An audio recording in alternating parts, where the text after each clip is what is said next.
Hola, ¿qué tal mi gente linda de Santuario? Un saludo muy especial para todos ustedes y especialmente para todos los seguidores de su canal Teletatamáseco TV y también los seguidores de nuestras páginas en Facebook, en YouTube. Bienvenidos a un capítulo más de su programa Historias de Vida con el Paisa Cantor. Hoy nos encontramos con un gran invitado, un amigo muy especial, muy querido para nosotros y para ustedes también. Nos encontramos en compañía de Rodrigo Pérez Calle y entonces con él vamos a pasar un rato muy ameno, muy agradable, porque nos va a contar anécdotas y parte de historia de su vida, pero también nos va a contar unos recuerdos muy lindos de nuestro bello municipio de Santuario, historias bonitas que él sabe, que unas que también las vivió, otras que tiene recopilación aquí en estos archivos que nos ha traído en la tarde de hoy. Entonces, Rodrigo, bienvenido a su programa Historias de Vida. Buenas tardes, muchas gracias por la invitación. Bueno, Rodrigo, es con mucho cariño y de verdad que el agradecimiento es para nosotros por tenerlo acá presente. Rodrigo, entonces iniciemos de una vez. Contémosle a nuestros seguidores, a nuestros televidentes. Hablemos un poquito primero, una pequeña biografía de sus papás, de su familia. Cuéntenos cómo llamaban sus papás. Mi padre se llamaba José de la Cruz Pérez, Valencia. Perfecto. Aguadeño. Y vino acá, me trajeron de 2 o 3 meses acá a este pueblo, sí. Y aquí me crié. Mi madre se llamaba Leonor Calle, hermana pues de la muy conocida aquí en Santuario Versalina Calle. Versalina, correcto. Yo recuerdo, perdónenme Rodrigo y ustedes televidentes, yo me acuerdo que doña Versalina, ella cantaba en el coro aquí en la iglesia. Ella tenía una voz muy bonita, ¿cierto? Sí, era muy allegada a las funciones de la iglesia. Correcto, sí. Y religiosamente pues era una persona muy católica, ¿cierto que sí? Bueno, Rodrigo, qué bien. Entonces nos cuenta también usted de que usted lo trajeron acá de mesecitos, ¿cierto? Según me dijeron, fue de meses que me trajeron. ¿sí? Bueno, o sea que usted pues prácticamente no le faltó sino haber nacido aquí, porque pues es santuareño, lo puede. Igual me considero santuareño por adopción. Perfectamente, qué maravilloso esto. Bueno, Rodrigo, vamos a comenzar aquí por un ladito o por este punto. Comencemos. Yo le quiero preguntar, Rodrigo, ¿usted qué oficios o profesión ha ejercido? ¿Varios oficios o solamente uno? ¿Usted a qué se ha dedicado durante toda su vida aquí en Santuario? Pues de la vida podría mencionar de que hice los estudios primarios en la escuela Urbana de Varones, se llamaba en esa época, la que hoy se llama Escuela Marco Fidel Suárez. Sí. En el año 1955 entré al colegio San Juan Bosco, era un colegio de bachillerato, apenas como surgiendo, pero por ahí a dar a mayo, abril o mayo, el colegio dejó de funcionar. Sí. De manera que entonces pues los compañeros de estudio, los que tenían suficiente respaldo económico, se fueron para otros municipios, principalmente para Pía, a seguir su bachillerato. Y yo me quedé aquí pues prácticamente haciendo nada. Sí. Porque no teníamos el dinero suficiente para irme a estudiar a otra parte, hasta en el año 1958 que abrió el Instituto Santuario. Ahí fue cuando empezó a funcionar. En febrero de 1958 empezó a funcionar el Instituto Santuario, Sí. donde hice hasta cuarto de bachillerato.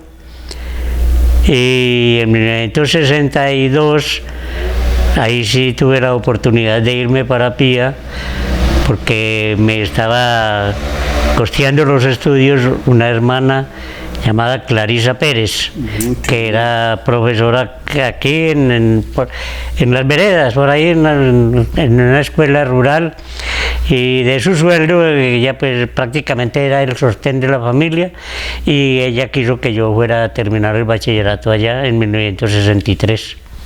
Qué bien, Rodrigo. Pues permítame decirle a usted, a los televidentes, que a propósito de esto, hace precisamente 8 días, en un programa que yo presento también en el canal Teletatamá, El Cantor Informativo, me escribió un señor. Allí se trató un tema de las escuelas de la época, y entonces me escribió un señor de que él es de la vereda La Marina, él se llama Bernardo, de cariño le dicen el Turco, y me dijo: yo estudié con la profesora Clarisa, la que usted me está nombrando, y me contó que estudió con esa profesora, que pues aprovechemos aquí que lo saludara a usted, y me contó también que estudió con la profesora Inés Vélez. Inés Vélez, sí. Bueno, dime, muchas gracias. Bueno, Rodrigo, pero me causó algo.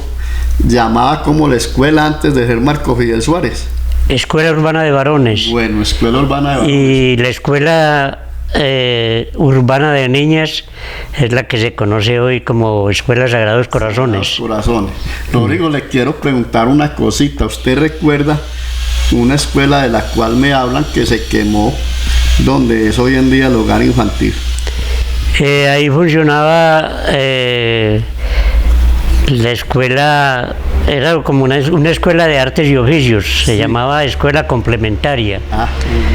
Entonces, complementaria, ¿por qué? Porque pues, los que aquí pues no se mencionaba de ir a hacer estudios superiores, nada, sino que escasamente hacer la primaria, de pronto saber leer, escribir y las operaciones matemáticas. Y entonces después allí en esa escuela aprendían artes y oficios. Sí. Enseñaban carpintería, sastrería, peluquería.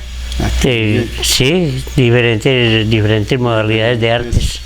Oficios o profesiones, sí, oficios. Bueno, Rodrigo, cuéntenos una cosita. Háblenos, vamos a hablar un poquito de la cultura de nuestros pueblos, de nuestro bello pueblo, y de las tradiciones, también cosas bonitas que tenemos aún para mostrar, y que son por así decir propiedad y reliquia cultural de nuestro pueblo. Yo quiero que usted me cuente un poquito, antes de enfocarnos aquí en una historia que usted nos trae muy bonitas. Yo quiero que usted nos hable un poquito sobre la Virgen que hay allí en la entrada de santuario, que esa Virgen pues muy tradicional y muy conocida por todos los santuareños. La llaman el monumento a la Virgen del Carmen, la patrona de los choferes. Desde que yo era niño escuchaba ese término, yo le digo la patrona de los conductores. Entonces yo he escuchado y quiero preguntarle si usted sabe algo sobre eso, de que antes de ubicarla allí donde está el arco bonito de la entrada, de que esa Virgen antes de eso estuvo en otro punto. ¿Usted sabe sobre eso? Sí, la conocí. Pero pues claro que no es la misma imagen, no, había una imagen más pequeña en un monumento también más pequeño y rodeado por como un cerco ahí como de varillas. Sí. Porque, a ver, estaba ubicada en la cañada que hay enseguida del lavadero de carros de estos señores Moncada. Los que llaman de cariño eso llamaban antes la bomba. La bomba, correcto. Se llamaba la bomba porque allí traían gasolina en esas canecas de 55 litros o 55 galones que traían, y pues se supone que para tanquear los carros. No sé si era que en esa época el consumo de la gasolina era muy superior, pero claro, los motores más antiguos consumían más gasolina. Entonces de pronto venían hasta acá y para regresar tenían que llenarlos ahí no con los sistemas actuales de las mangueras ni nada, sino que con el llenado por galones, colocaban un embudo al tanque y le echaban. Además también traían la gasolina porque aquí de todas maneras había más consumo, no había electrificación rural, entonces se utilizaban mucho las tales caperuzas, que esas funcionaban a base de gasolina. Igual también había las planchas, para planchar la ropa, también había planchas que trabajaban era con gasolina. También. Sí, y de pronto llevaban para las fincas para rociarle un poco al fogón para el inicio para prender la candela. Correcto. Entonces, pues eso se llamaba la bomba. Ahí a continuación en la quebradita, entonces ahí estaba el monumento a la Virgen. Los choferes, cuando iban a salir para su viaje hacia Pereira, ahí se bajaban, le prendían una vela, probablemente hacían alguna invocación pidiéndole protección para el viaje, en fin. Pero pues ahí en la parte de atrás también había una especie de baño público. Sí. Porque pues el municipio en sí tenía el acueducto y el alcantarillado eran muy incipientes, sí. De manera que había mucha gente de por acá de los alrededores, se iban a mediodía en los veranos a bañarse allá. Y en cualquier momento pues aprovechaban de pronto para sus pilatunas, iban hombres con mujeres, ahí salían mujeres de abajo de la zona de tolerancia que se llamaba en esa época, sí. Entonces venían a bañarse allí y se dice, yo no escuché personalmente de que un sacerdote le echó una maldición al punto ese y al poco tiempo entonces hubo una creciente que se llevó todo, la imagen y el monumento, todo lo que estaba ahí se lo llevó. De manera que hasta ahí llegó el asunto de la devoción. Pero si los motoristas siguen con su devoción por la patrona de ellos, entonces se unieron, motivados, no sé quién los motivó, de todas maneras entre ellos lograron la construcción del arco actual. Sí. Y que en la parte o sea, de allá hacia el pueblo le colocaron motoristas de santuario a Nuestra Señora, la Virgen del Carmen. Ahí decía 1952. Sí. Entre esos motoristas se destacaron en esa época, pues eran más famosos, más conocidos, un señor llamado Pedro Julio, que apenas reciente supe el apellido, era Gallón, Pedro Julio Gallón, un señor Reinaldo Cardona, apodado como Merceditas. Aquí conocimos, pues, o sea, yo creo que en todos los pueblos se conocen los motoristas, más que todo es por los apodos. Sí, estaba Zapirria, Lamique Tobías, Claret era un señor Corrales, sí. Apellido Corrales, le decían Claret porque él se ganó una rifa que estaban haciendo de un automóvil para la construcción del templo de San Antonio María Claret, sí. En Pereira. Y entonces vinieron aquí vendiendo boletas, él compró la boleta, se la ganó y desde eso quedó bautizado como Claret. Ah, bueno.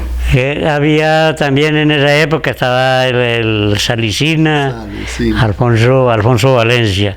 Había un hermano de él, le llamaban Guatina. Otro señor tenía una chiva, o sea, un bus escalera, sí. había dos buses escaleras, y tenía una que la llamaban, a él lo pusieron Ardito. ¿Por qué? Porque La chiva esa le pintaron unas ardillitas acá en la parte frontal. Sí. Y entonces lo pusieron ardito. Y la otra que manejaba Salicina se llamaba el Nautilus, que tenía un barco pintado y decía, tenía esa leyenda ahí, el Nautilus, que ese fue un barco histórico, ¿no?, de los barcos más grandes que hicieron en un comienzo de la navegación. Sí. Bueno, y estos buses de los que me estás hablando, estas chivas, esto era lo mismo que llamaban buses escalera. Buses escalera, y tenían un recorrido de aquí a Pereira diario.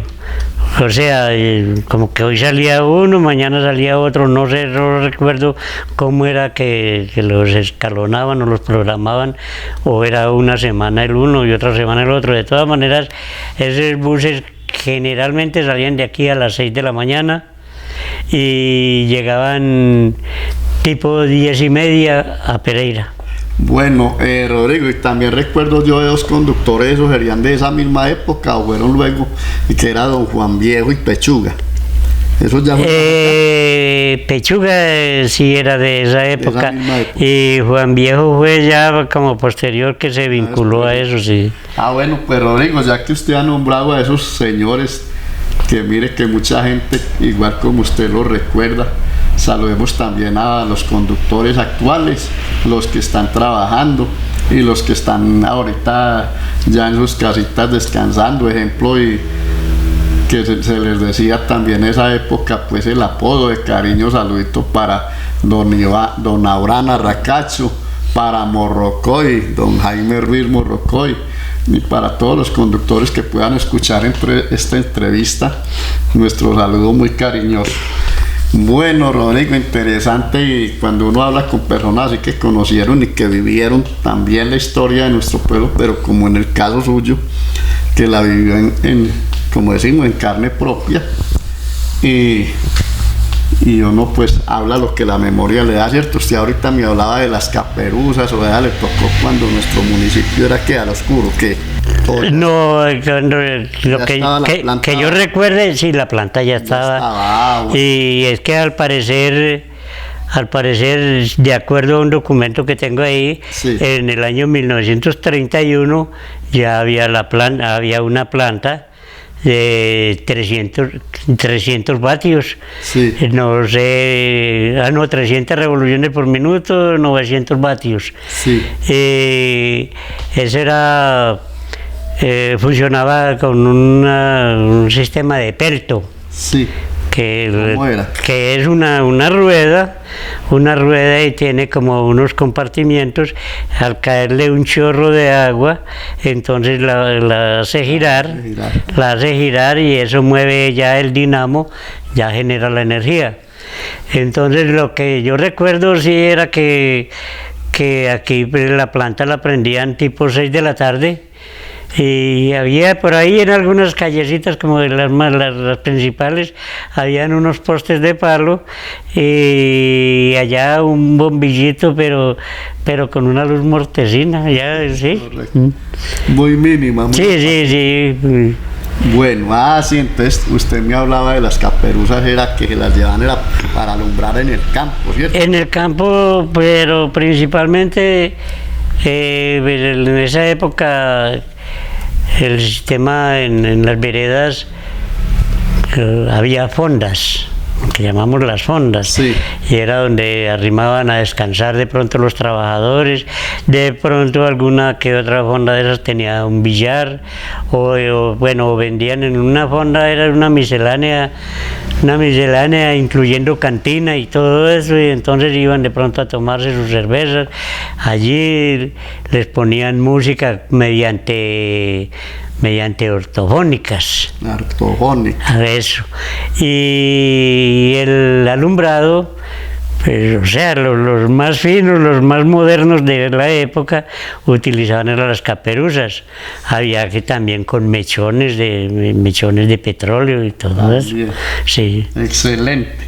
Maravilloso toda esta ilustración, hombre, Rodrigo. Maravilloso escuchar todas estas historias.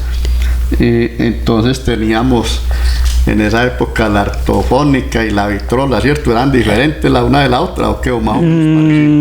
No sé cuál sería la diferencia, pero pues, funcionaban a base de cuerda. A base de cuerda. Qué bien. Rodrigo, ¿cómo era esto de que celebraban dizque las semanas cívicas? ¿Qué era? Las semanas cívicas generalmente celebraban cada año, destinaban una semana para, sí, de fiestas, para recolectar fondos para alguna causa, para algo especial. Esa semana cívica incluía un reinado. Era, generalmente hacían 2 casetas, 2 ranchos de guagua y de pronto con techo de paja, en fin, y allí presentaban, cada caseta presentaba una candidata, eran 2 comités, cada comité presentaba una candidata y allí cobraban por los bailes. Correcto. Ponían normalmente cobraban 10 o 20 centavos y luego para bailar con la reina, con la candidata, entonces había que pagar una tarifa más elevadita. Sí. Y el reinado no consistía, no era tanto pues así como los reinados modernos de calificarle que la esbeltez, o sea, la figura, no, ganaba era el comité que más aportes recogiera. Sí. Que pudiera aportar mejor a la causa, que una semana cívica en pro del colegio, que una semana cívica para hacer un camino, o que una semana cívica para tantas cosas así que de carácter social. Bueno, Rodrigo, y qué maravilloso, qué bonito esto. Siendo yo un niño también recuerdo, conocí esas casetas, más o menos pues alcancé a conocer esa tradición de las casetas, pero las conocí fue en las fiestas de aniversario del pueblo, que recuerdo yo que siempre desde que yo era un niño han sido en el mes de noviembre, que celebraban pues el aniversario, que el santuario cumplió tantos años, y me tocó ver las casetas esas así forradas en esterilla de guadua. Ya en mi época pues les ponían era así por encima, y recuerdo que mi madre era una persona que iba a ayudar allí, a doña María Granada la invitaba. ¿Recuerda doña María? Sí, por supuesto, claro. Ahorita nos habla un poquito sobre ella, porque ella era como dirigente, ¿cierto? Ella no claro, un personaje cívico y político, cívico, más cívica que política, sí. Y entonces yo alcancé a conocer esas casetas, y doña María invitaba a mi mamá para allí, mamá iba allí a colaborarle.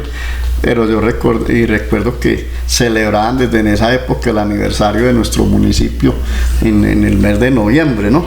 Yo pienso, precisamente ahora que usted hace mención, pienso que era que la semana cívica la hacían coincidir con el aniversario de la fundación del municipio. Bueno. Ya. Rodrigo, cuéntenos una cosita, hombre. Hablemos sobre los primeros teatros que usted haya conocido en Santuario, y el cine, que me contaba alguien, si es verdad eso de que, o hasta yo llegué a ver alguna vez, pero cuéntenos cómo fue la primera vez que llegó el cine a Santuario, ¿en qué forma fue? Pues el cine venían de pronto unos carros de algunas casas comerciales, por ejemplo, recuerdo mucho los laboratorios Lua. Sí. Unas camionetas que traían el logo del laboratorio y pasaban por las calles diciendo que a las 7 de la noche iban a presentar una película, y cuadraban el carro por ahí frente a lo que es más o menos Media Luna, o por ahí por la biblioteca también, que contra la pared traían un proyector y proyectaban unas películas de cine mudo. Mudo.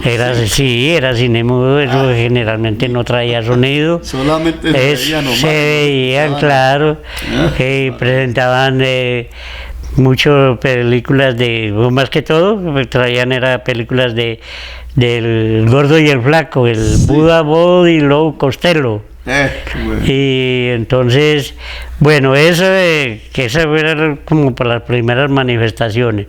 También se vio el Teatro Gloria.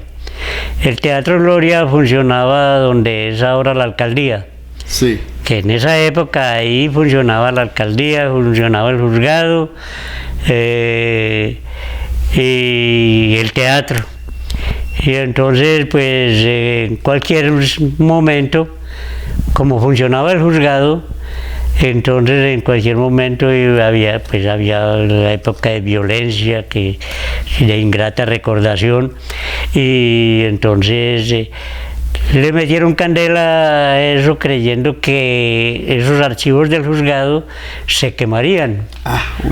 Porque pues principalmente, como quien dice, los actores de ese incendio tenían como sumarios allá y entonces resulta que un personaje ya había aquí organizado el cuerpo de bomberos, pero no tenían máquinas todavía ni nada, sino que ellos hacían sus salidas por ahí, era hasta muy como folclórico, ¿no? A ver, muy icónico para el pueblo ver, por ejemplo, a ellos trotando por ahí por las calles, entrenándose y todo. Sí.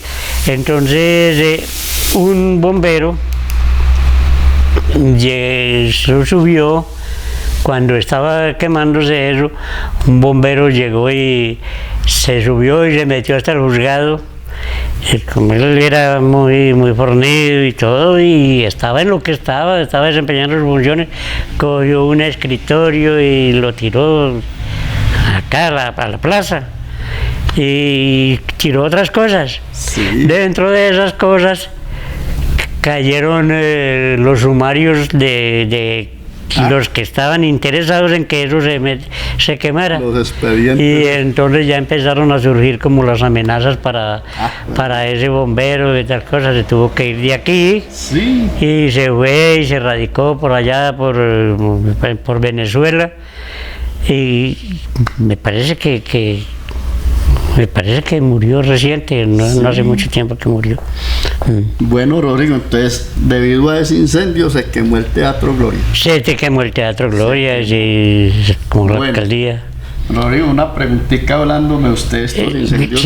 Si continuamos con los teatros, entonces ya después, ya en el año 1958, en febrero, don Justiniano Echeverri, que tenía la casa donde es actualmente Mercaplus, tenía ya ese fondo y todo, él organizó a eso, ahí funcionó el Teatro Colón. En el año 58. Por febrero, comienzos de febrero, pero el Teatro Colón. La primera película que presentaron ahí se titulaba El Nuevo Robinson Crusoe. Sí, qué bien. Sí, memoria también. Pero no recuerdo si los protagonistas, cuando eso pues ya uno no se fijaba tanto en los protagonistas, pero sí, claro que como eran cosas, unas películas como y uno muchacho, a ver, yo tenía 16 años, entonces a uno lo impactaban esas películas, esas aventuras, unas aventuras muy sanas, no como pues las posteriores de pistoleros y cosas, sino que pues, usted de pronto ha oído la obra, ha escuchado algo sobre la obra de Robinson Crusoe, que un marinero que quedó por allá en una isla, en fin. Sí. Entonces es interesante. Ese teatro lo inauguraron y el primer operador fue don Jairo Echeverri. Sí.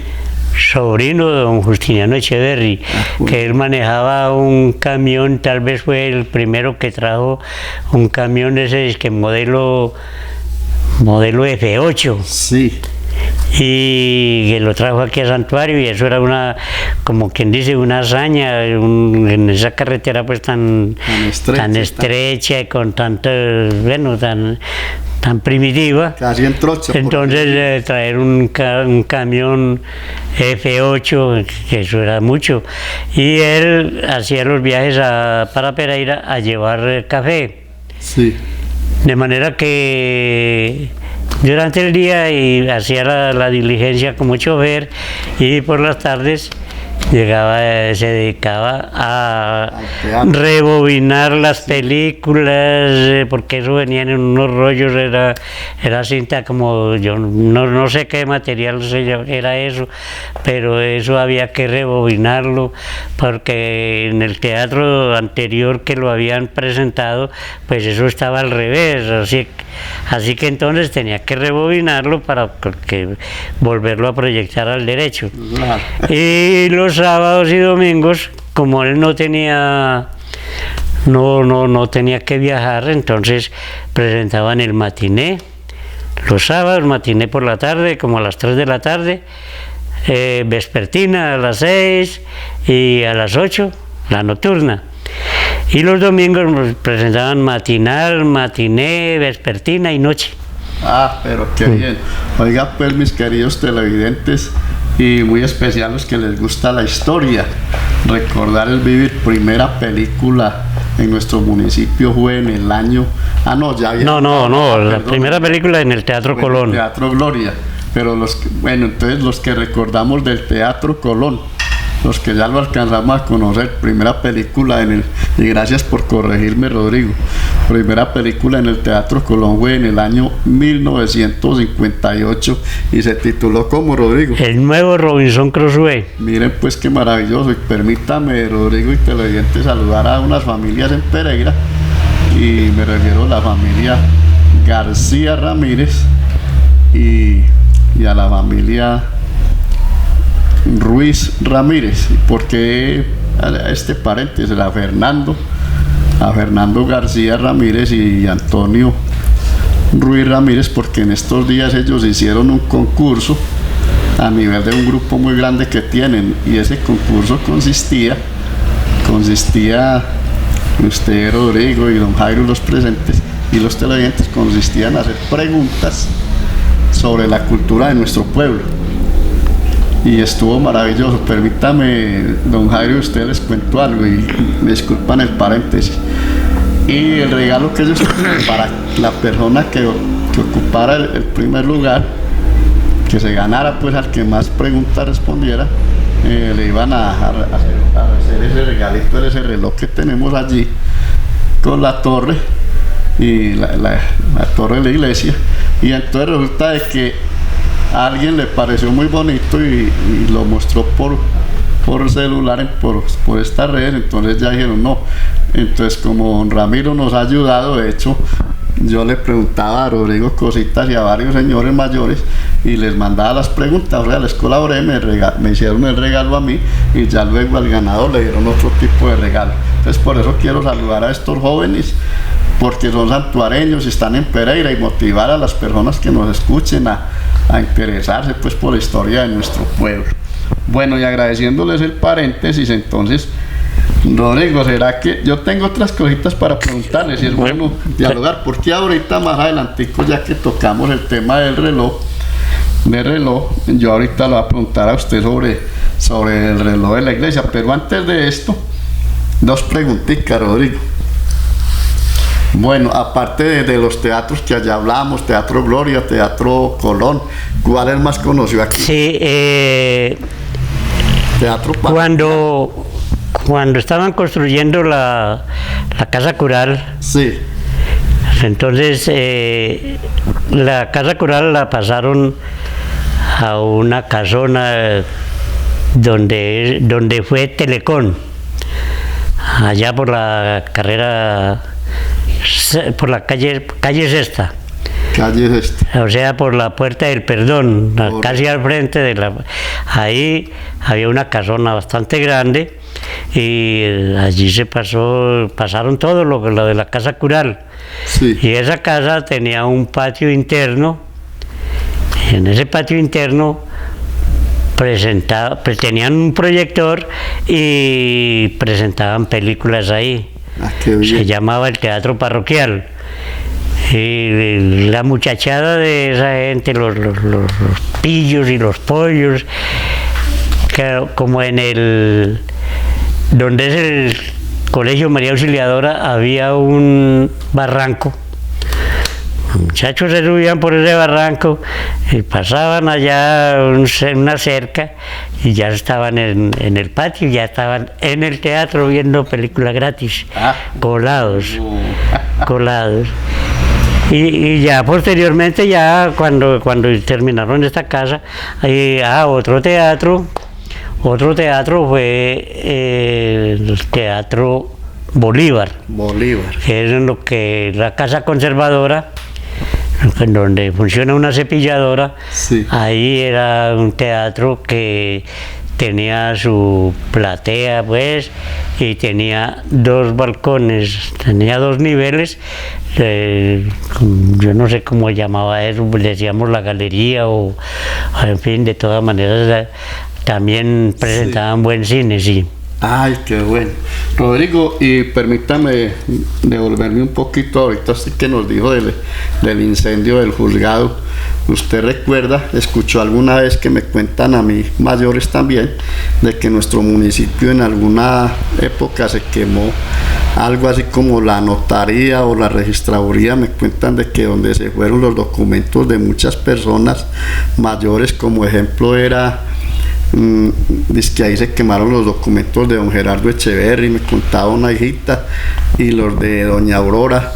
¿Usted recuerda ese incendio o no? Es el mismo, es el incendio del Teatro Gloria, sí, porque es que ahí funcionaban varias oficinas públicas. Qué bien. Sí. Qué bueno, Rodrigo. Bueno, yo creo que, si no me equivoco, eso fue por ahí como en el año 1949. Sí. Y entonces era lo que pudieran ahollar de agua, que lo que pudieran apagar así, o dejar que lo apagara solo. Sí, de pronto ahí hacían cadenas para manejar los baldecitos de agua, pero no, eso era, de todas maneras mucha impotencia, sí. Bueno, Rodrigo, vamos pues a uno de los puntos que usted aquí trae, unos archivos muy maravillosos. Cuéntenos sobre este cuadernillo que hoy aquí dice Cuadernillo Santuareño. Pues este está más reciente a lo que usted nos va a mostrar allí. Cuadernillo Santuareño, septiembre de 2002, edición número 1. ¿A qué se refiere? ¿De qué se trató este cuadernillo? Yo estuve pues desvinculado del santuario alguna temporada y vine en el 2000, y entonces pues dentro de la profesión mía me quedaba como muy suficiente tiempo. Sí, y me provocó vincularme a esto del Consejo Municipal de Cultura. Sí. Entonces pues basado por ahí como en el otro periódico, en el otro documento que les mostraré, de 1931, me provocó hacer un sondeo en el comercio, a ver de pronto si había manera de, mediante la publicidad que se les hiciera, recoger con qué editar esa revista. Perfecto. Y entonces se abrió, empezamos a hacer el sondeo, me fue supremamente bien, mucha aceptación. Hablé con la señora Lucía Pareja, que tenía un café internet al frente de Todo a Mil, pero en la parte alta, y ella se encargaba de la edición. Sí. pagándole naturalmente, pero de todas maneras se encargaba de la edición. Ya se hizo una convocatoria, se habló por ahí con las amistades, a ver que tuvieran inquietudes, aquella persona que le gustaba escribir poesías o escribir cuentos o narrar algo, expresar algo, que entonces se le dijo que ahí tendría cabida para eso. Ajá, qué bien. Y entonces ahí logramos sacar el cuadernillo y entonces pues de todas maneras ahí se editaron los por decir algo clasificados, pero no era que sencillamente no era por asunto tan comercial, sino que ellos lo hacían era como por un apoyo a la cultura. Más cultural. Es correcto, Bueno. pero entonces así se les retribuía y logré sacar 4 ediciones, septiembre, octubre, noviembre y diciembre. Sí. En el de noviembre, Sí. como eran las fiestas patronales, entonces logré sacar un suplemento que con fotos antiguas y fotos modernas del acueducto y del frontis de la iglesia, la calle Real, en fin, hasta un mapa con las veredas de Santuario. De todas maneras se estuvo trabajando muy bien, pero la verdad es que Sí. la cultura es muy poco el apoyo que tiene, no es solo en nuestro municipio, sino prácticamente a nivel mundial será.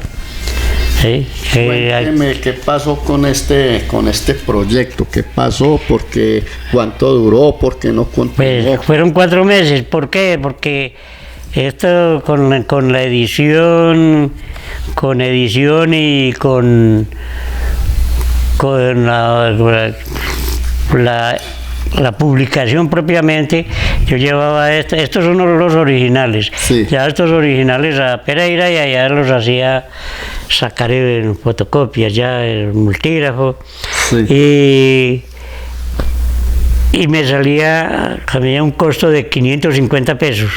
500. Entonces venía yo aquí que a venderlo. Sí. Y lo vendía a 500 pesos porque la verdad pues el interés mío no era económico, exactamente. Se viera el proyecto. Esos 500 pesos yo los retribuía por medio de las cuñitas comerciales, las cuñitas de el apoyo que me hacía el comercio. Perfecto. Y resulta que muchas personas no colaboraban ni siquiera comprando el periódico. Había quienes llegaban y le decían, hombre, pero esto debiera regalarlo. Otros decían, le iban a pagar a uno con un billete de 20.000 pesos, una cuota de 500 pesos. Otros decían, después te los doy. ¿Y quién iba a cobrarles 500 pesos? Así que yo me puse a analizar y dije, yo no doy la talla para esto. Claro. Me falta respaldo y yo busqué respaldo por los lados oficiales, en más de una oficina, con más de una persona, y no hubo ese respaldo. Entonces pues la verdad nadie da lo que no tiene. Rodrigo, yo pues tengo entendido y me he dado cuenta, usted ha sido un hombre que se ha desempeñado también en el oficio de esto de los mantenimientos y reparación de relojes, como también lo he visto que repara máquinas de estas de coser. Entonces, en base a esto, cuéntenos una cosita. Usted hace tiempo le hizo mantenimiento al reloj de la iglesia de Santuario. Bueno, entonces cuéntenos una historia. Vamos por partes. ¿Qué sabe usted de ese reloj de la iglesia? Hay mucha gente que me pregunta, hombre, ¿cuánto llevará ese reloj ahí? ¿Cómo lo traerían? ¿De a dónde lo trajeron? ¿Usted sabe algo sobre esa historia? Sí, pero inicialmente le voy a comentar respecto a la actividad mía como técnico en equipos de oficina. Ese fue mi primer contacto pues con la mecánica. Yo en Cali tuve la oportunidad de hacer un curso con la Olivetti para reparar equipos de oficina, pero únicamente de esa marca.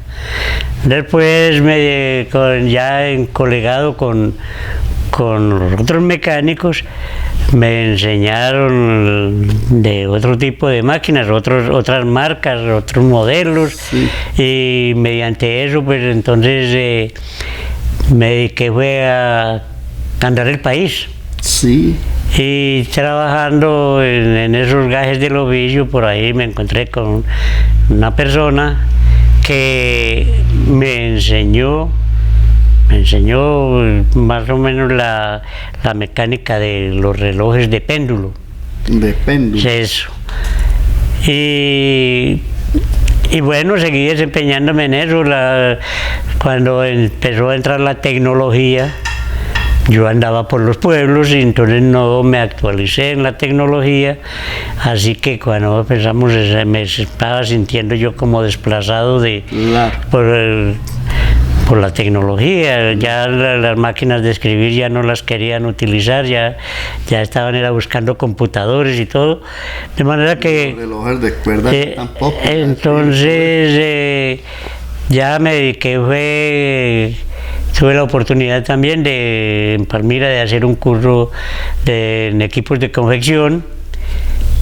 Ya empecé con la vaina de los equipos de confección, las máquinas de coser, las fileteadoras, collarines, así que sin embargo seguí por ahí con mi vida podría decirse de aventurero, porque eso de andar de pueblo en pueblo es una aventura. Hay partes donde uno consigue trabajo bastante, otras poquito, sí. Pero generalmente siempre encontraba uno algo.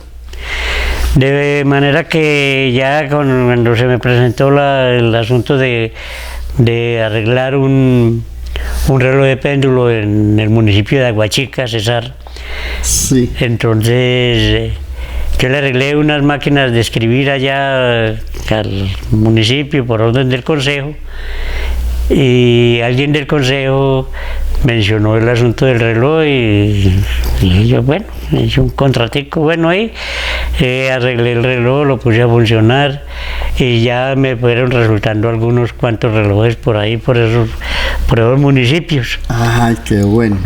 De manera que en cualquier momento la hermana mía fue hasta Aguachica, yo estaba radicado allá, fue hasta Aguachica y a visitarme, y allá empezó que me viniera, que yo por allá, que tan solo, así que me convencieron, me vine para acá. Sí. Encontré que el reloj estaba quieto, llevaba 14 años sin funcionar. El reloj de la iglesia. El reloj de la iglesia de acá. 14 años llevaba sin funcionar, según me dijo el padre José Miguel.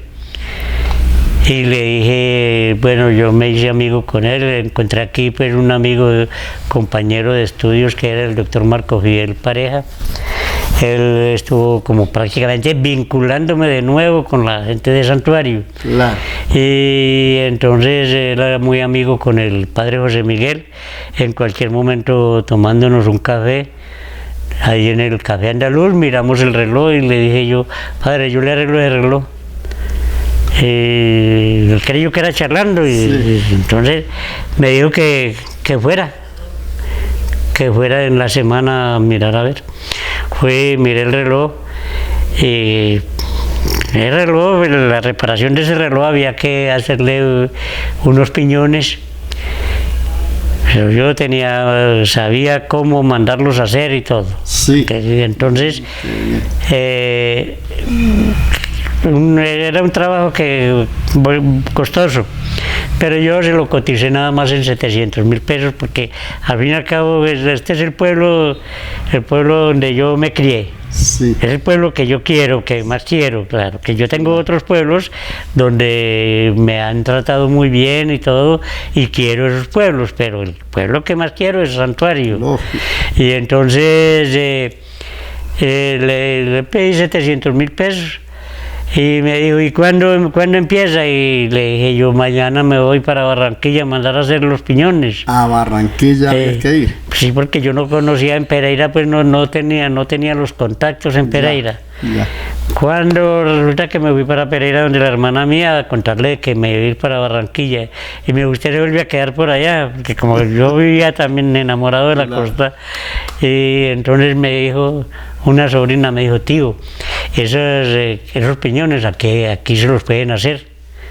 Sí. Y nos fuimos a buscar y me los hicieron, así que me resultó menos costoso de lo que yo pensaba, y me quedaron buenos, bien, los coloqué, arreglé, le hice buen mantenimiento.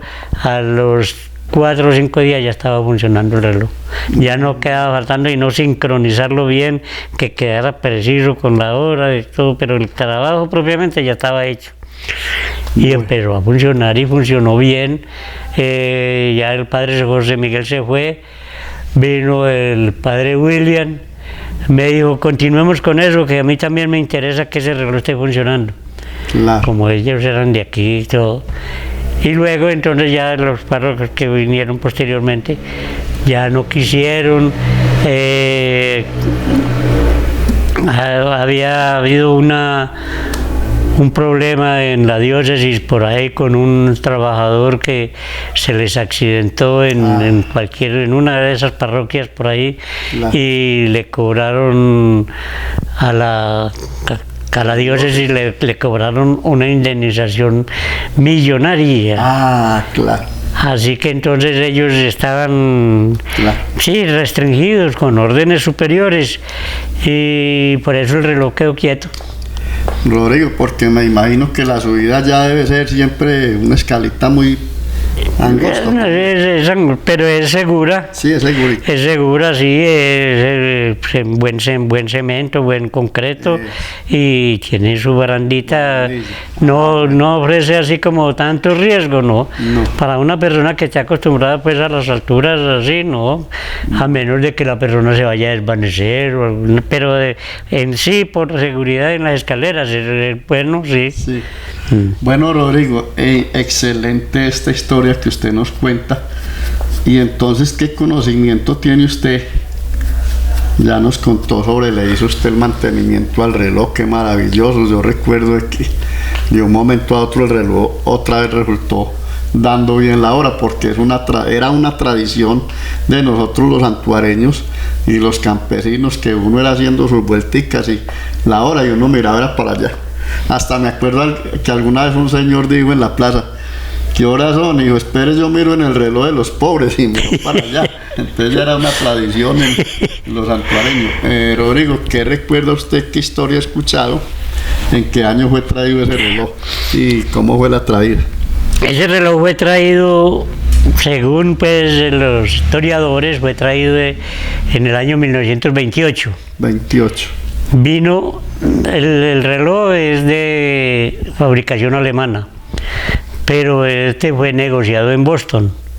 De pronto, pues claro que Estados Unidos siempre como que ha sido el pionero en los asuntos comerciales y todo, de pronto era como un intermediario para traerlo directo de Alemania, pero de todas maneras en Boston fue donde fue negociado, y fue negociado en canje por café. En canje. Sí, como que lo pagaron en café, en especie. Lo trajeron vía Buenaventura. En Buenaventura lo acarrearon hasta Cali, por la carretera, claro. Y por el río Cauca lo trajeron desde Cali hasta la Virginia. Porque cuando eso había navegación por el río Cauca. Y de la Virginia lo trajeron en carro hasta Playa Rica, que hasta ahí llegaba la carretera que venía que va para el Chocó. Bueno. Hasta ahí venía la construcción de la carretera.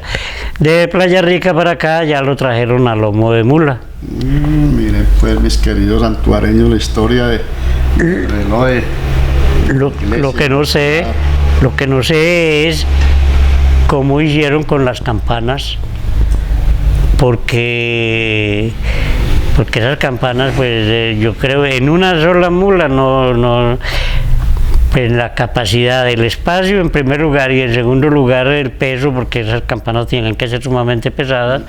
Eso deben haberlo traído como en Turega, pero en Turega es como quien dice una mula adelante y otra atrás, unidas por dos guaduas, y en el centro va la carga, de pronto bien acomodado y bien asegurado. Pero este camino de aquí por Corozal, eso era unos canelones, quién sabe cómo sería la traía. Muy complicado. De todas maneras, que esa es la historia que yo conozco respecto al reloj. El reloj lo pusieron en funcionamiento en 1931. Sí. Bueno, Rodrigo, y estas fotos que yo debo acá son que del reloj de la iglesia, ¿qué? Esta foto, son estas dos fotos. Bueno, este es un trabajo que lo hizo Carlos Eugenio Hincapié, nieto de doña María Granada. Sí.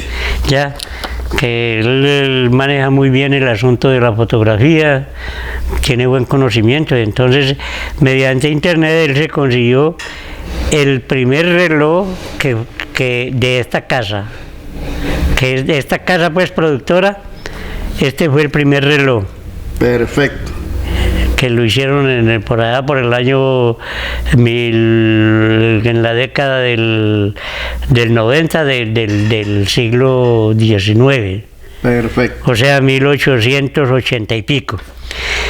Y este es la maquinaria del reloj de la iglesia. Perfecto. Que hay aquí, que pues para mirar la similitud, y que es prácticamente como el original. Y así tenía yo el reloj, ya lo tenía funcionando, ya bien limpiecito y todo, buen mantenimiento, estaba funcionando perfectamente. Bueno, qué bien, Rodrigo, qué interesante mirar estas fotos y ahora Bueno, Rodrigo, ¿y usted aquí ha arreglado más relojes así en casas aquí de familias? ¿Conservan relojes? ¿Relojes de pared? Sí, y relojes de péndulo, como decimos. Eso. Pues me cabe decir que prácticamente todos los relojes de péndulo que aquí en Santuario ya los he arreglado. Los ha hecho mantenimiento. Sí, porque pues afortunadamente he tenido como mucha acogida y todo eso, y de todas maneras es que un aparatico de esos es muy incómodo para cargarlo, muy delicado y muy incómodo para llevarlo a Pereira, y donde lo tienen que dejar allá muchas veces sin saber en manos de quién, y tener que volver, claro, por eso, nada más. Y son cosas muy delicadas y todo esto. Rodrigo, ¿qué más tenemos por acá? ¿Qué más nos va usted? Ese es el periódico. 1963. Sí, ese es el periódico que daba en la iglesia, quedaban en la iglesia, que repartían como en el evangelio y todo eso, y entonces en la última página tenía los como avisos sociales, por decir algo, y ahí registran, por ejemplo, los grados. En ese caso eso era como en diciembre, eso es que de diciembre del 63, y entonces ahí están registrados unos grados entre esos está el suscrito. Bueno, pues permítame leer este párrafo aquí, año 63, entonces esta era edición de la parroquia y aquí de Santuario, y este pregón dice así: graduados, con verdadera complacencia y con nuestras felicitaciones anotamos las siguientes promociones de grado. En el Colegio Santo Tomás de Aquino de Apía, sacó su grado de bachillerato clásico superior, el inteligente joven doctor Rodrigo Pérez Calle, o sea que están refiriendo a usted.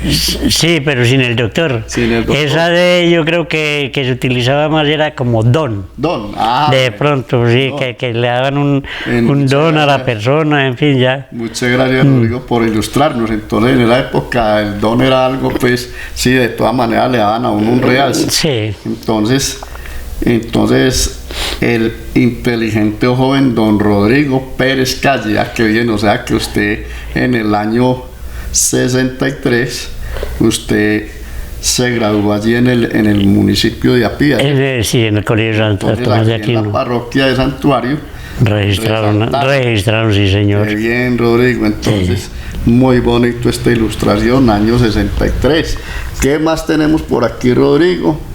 Diccionario de patrimonio. Este sí es más reciente, ¿cierto que sí?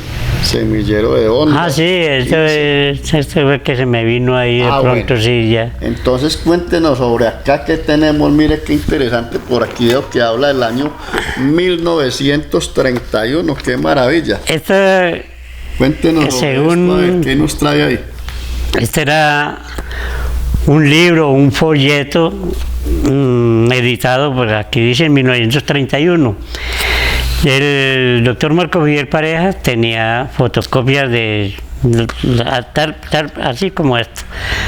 Él conoció el libro original, el folleto original, yo no lo conocí. Entonces aquí hay unas, dice aquí, Santuario Caldas, su riqueza y sus necesidades actuales. 1931. Bueno. Entonces aquí tiene, por ejemplo, un prólogo, la ciudad, sus inquietudes y aspiraciones, un clasificado, calificémoslo como clasificado, del señor Fernando Pérez. Ofrece variado surtido de mercancías y abarrotes con notables rebajas de precios e inmejorables condiciones. Esto era, pues, por ejemplo, un almacén que era compra de café con el mejor precio de la plaza. De los negocios que había también en esa época.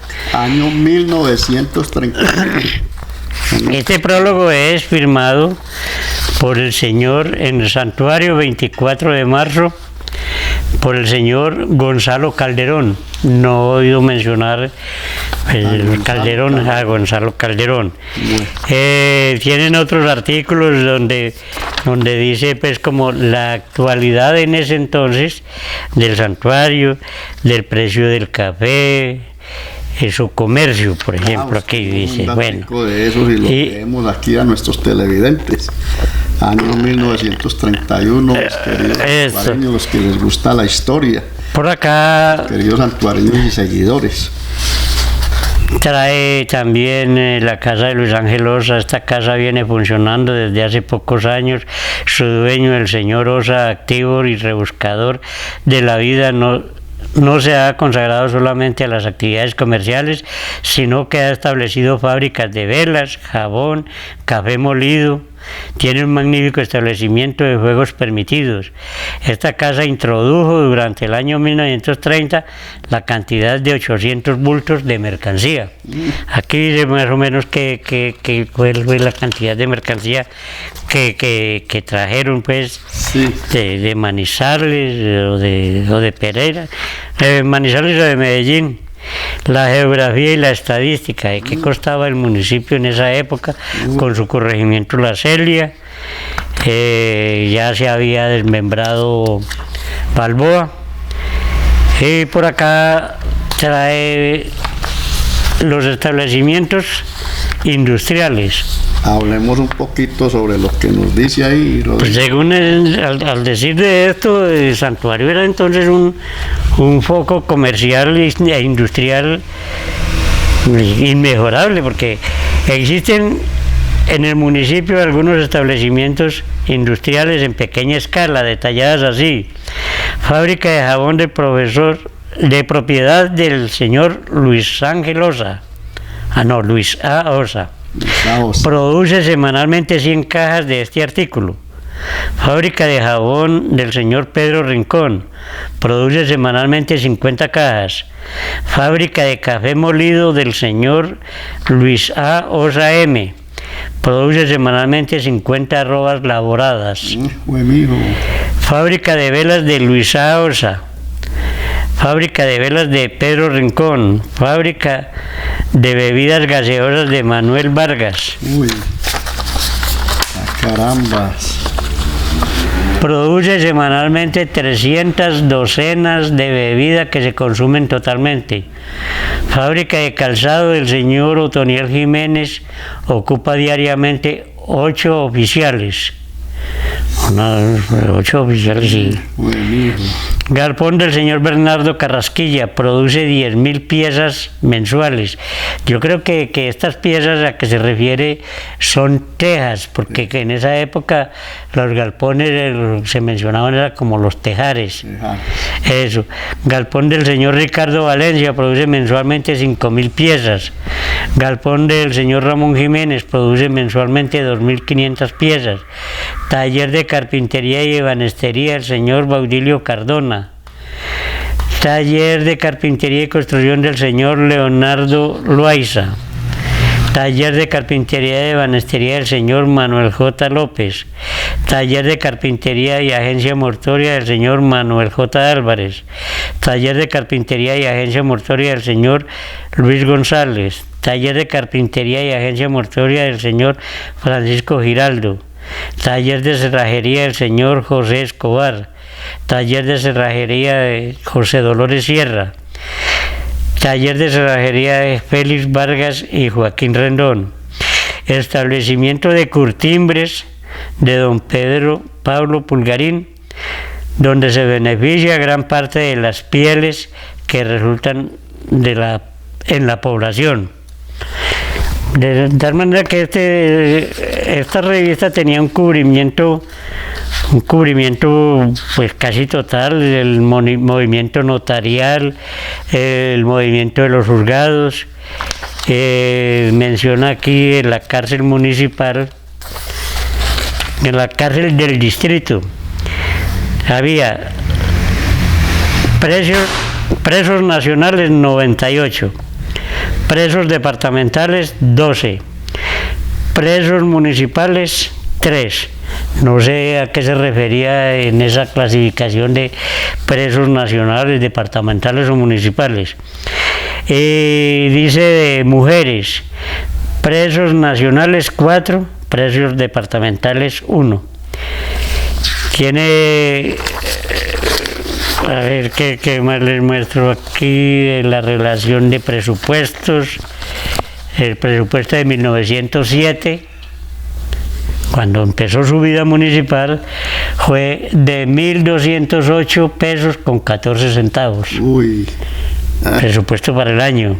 1.208 pesos. Sí, y ahí fue aumentando, y ya en 1931 el presupuesto era de 40.878 pesos con 44 centavos. Interesante, ¿no? Interesantísimo todo esto, y dice cómo es santuario administrativo, tiene una parte también ahí dedicado a la Celia. Y eso está disponible para la persona que quiera de pronto que obtener copia de eso. Yo se la facilito también a alguna persona que esté interesada, porque pues, al fin y al cabo eso no es para guardarlo, sino para compartirlo. Qué bien, que la gente, y ojalá pues que las comunidades emergentes, los jóvenes y todo, se interesen por la historia y de pronto leer estas cositas creíbles de cómo fue nuestro municipio por aquellas épocas. De esta información tan bonita de esas épocas de nuestro municipio, como también por esa buena actitud suya de tener disponibilidad de compartir con la persona que quiera conservar un archivo de esta historia.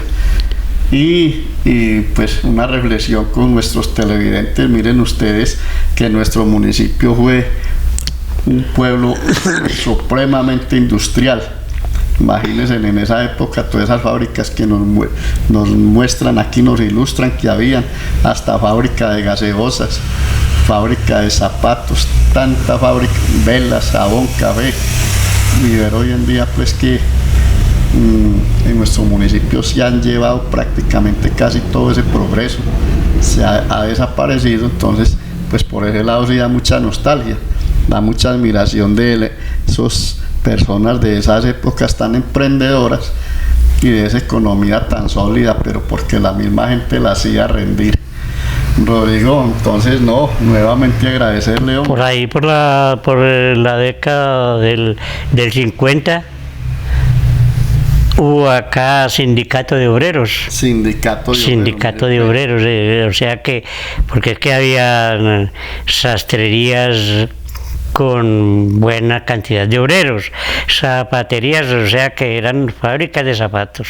No era digamos como mencionan ahora la zapatería de que van a remendar unos zapatos o algo así, no. Ahora pues las sastrerías y las modisterías, sí, que donde confeccionaban la ropa para las mujeres, de manera que eran fábricas propiamente. Y entonces hubo sindicato de obreros. Qué maravilloso. Nuestro municipio tiene una historia hermosa, una historia bonita, y qué bueno, Rodrigo, que usted carga gran parte del recuerdo y tiene recopilación de gran parte de esta historia tan bonita. Y que yo sé que si nos pusiéramos como a ahondar, yo sé que usted sabe mucha más historia de nuestro municipio. Aquí estamos haciendo solamente así como una recopilación de lo que más nos acordamos aquí de momento. En 1952 la población de Santuario ascendía a 21.152 habitantes. 21.152. 21.000. Claro que se incluía la Celia, que la Celia era corregimiento de Santuario. 21. Pero de todas maneras eran muchos los habitantes. Bueno. Y eran tantos los habitantes que Santuario llegó a elegir un senador. Sí. Que esa historia yo supongo que la conocen y todo, sí, la han leído, ha sido muy difundida y todo eso. Sí, es la cifra, 21.000 en esa época, o sea. Sí. 21.000. 21.152 habitantes. Bueno. Rodrigo, que ese café que llamamos el café andaluz tradicional, lleva muchos años ahí. Pues no sé, ahí funcionaba antes otro café, un café antes del incendio. Sí. Porque cuando ese incendio ahí se quemó también ese café y eso llegó hasta donde es el club ahora, allá eso también se quemó. Allá había un café. Ahí en los bajos sí había un café, había también, me parece que había una sastrería.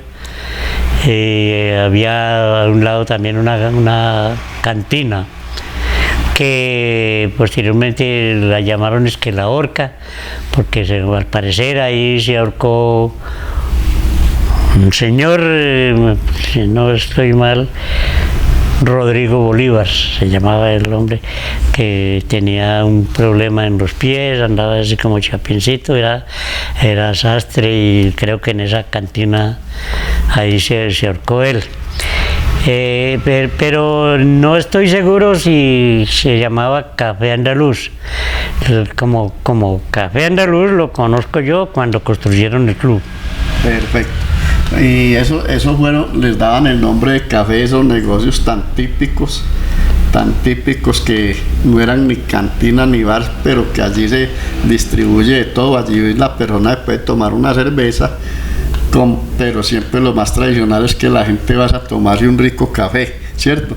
Aparte de ese café andaluz en esa época, ¿usted qué cafés recuerda? Que estaba donde funciona hoy la herradura. Sí.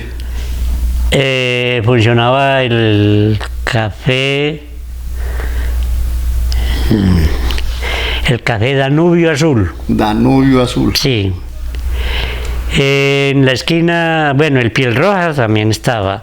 También. Era de balcón, y en la parte alta funcionaba el Club Social. Club Social. Al frente del Café Piel Roja, ahí funcionaba el Café Santuario.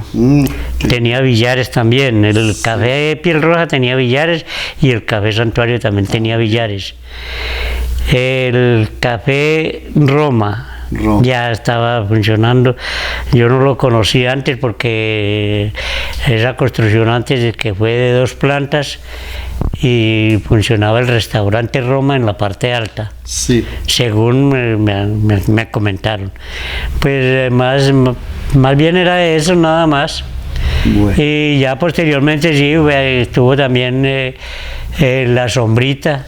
La Sombrita, que fue donde funcionó el Berioska, el Café Berioska ya más recientemente, y ahora hay un casino. Ese café era como donde entraban las personas como de mayor cultura, en fin, pues el club social era la élite. Eso. No sé si era tanto por la cultura o era, más que todo era económica. Sistema económico. El café La Sombrita era como la clase media, por decir alto, media y media alta. Ahí entraba uno y a tomarse un café, le echaba 10 centavos al piano, a escuchar música, a escuchar los boleritos de Alfonso Ortiz Tirado, y en fin, y de pronto a veces con la noviecita un domingo, de pronto a tomarse algunas costeñitas cuando eso, que eso era lo que tomaban las señoritas, porque no podían tomar. Bueno, pues hombre, Rodrigo, qué maravilloso estos recuerdos tan bonitos, estas evocaciones. Y yo sé que nuestros televidentes y sobre todo estas personas que les gusta este lema de que recordar es vivir, yo sé que les va a parecer muy bonita esta charla con nuestro amigo Rodrigo Pérez Calle. Y como les digo, es solo un recuento de lo que él puede tener en su memoria. Rodrigo, permítame felicitarlo, hombre, por esa memoria tan lúcida que usted tiene. Muchas gracias. Y también quiero felicitarlo porque usted está muy bien de las vistas. Mire cómo nos leyó ahí un poco de párrafos de esta historia tan bonita y no necesita gafas. Entonces yo sí lo quiero felicitar a usted por todo esto. Y Rodrigo, pues pienso yo que agradecerle por usted habernos regalado este rato tan ameno y tan agradable. No sé si de pronto usted tiene otra cosita de agregar algo antes de despedirnos de nuestros queridos televidentes. Pero lo que pasa es que si uno se pone a aunar más, a ahondarse más, pues considero yo que se nos hace muy largo o siempre de pronto se comienza otro asunto y puede quedar mucho, en fin. De todas maneras, si en ese caso pues le gustó de pronto la disertación, lo que le hablé, de pronto posteriormente se puede programar cualquier otra y cogemos otros temas que son igualmente interesantes. Perfecto, Rodrigo, me parece muy bien. Entonces yo creo pues que nuevamente agradeciendo a usted, Rodrigo, por su amabilidad, por su gentileza de compartir estas historias tan maravillosas con nosotros, pues yo creo que entonces nos podemos ir despidiendo de nuestros queridos televidentes. Entonces, Rodrigo, por favor, es suya la cámara para que se despida de esta gente tan linda de Santuario. Bueno, muchas gracias al operador del canal, al canal mismo, por digamos, pues darme la oportunidad de expresar estos pocos conocimientos, y espero que estos aportes le puedan servir a muchas personas interesadas en ello. Bueno, Rodrigo, claro que sí, que mucho agradecimiento para nuestro director, don Jairo Pachón, por asesorarnos y colaborarnos para poder compartir este rato tan ameno, tan agradable con Rodrigo y con nuestros seguidores. Entonces, pues nada por el momento, despedirnos de ustedes, mis queridos santuareños, nuestros seguidores. Muchas gracias por seguir el programa, por gustarles, por esas notas que nos envían. Entonces, Sin más por el momento, se despide de ustedes. Historias de vida con el paisa cantor.